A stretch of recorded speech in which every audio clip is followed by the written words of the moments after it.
আমাদের পরিচয় কি আহলে হাদিস নাকি মুসলিম, কোনটি?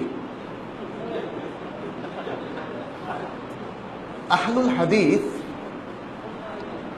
এটা হচ্ছে সে সমস্ত লোকদের ক্ষেত্রে প্রযোজ্য যারা হাদিসের ইত্তেবা করে, সহি হাদিসকে মেনে চলে, রিওয়ায়াতান ও দিরায়াতান, রিওয়ায়াতান ও দিরায়াতান।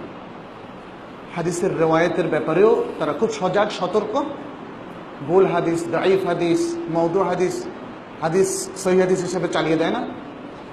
এবং হাদিসের মূল অর্থটাও তারা মুহাক্কিক সালাফে সালেহীন যেভাবে বুঝেছেন সেভাবে বোঝার চেষ্টা করে।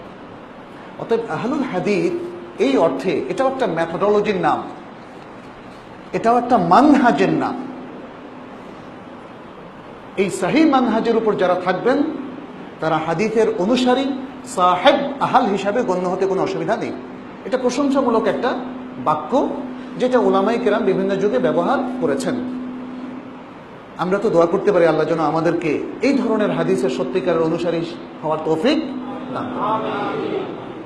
তবে যে কোনো টার্ম নিয়ে আমাদের একটু হয়তো সতর্কতা প্রয়োজন, যাতে এই টার্মগুলোকে আমরা কখনোই ভুল অর্থে প্রয়োগ না করি, দলাদলির ক্ষেত্রে ব্যবহার না করি।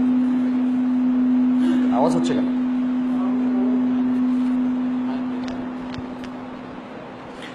জি।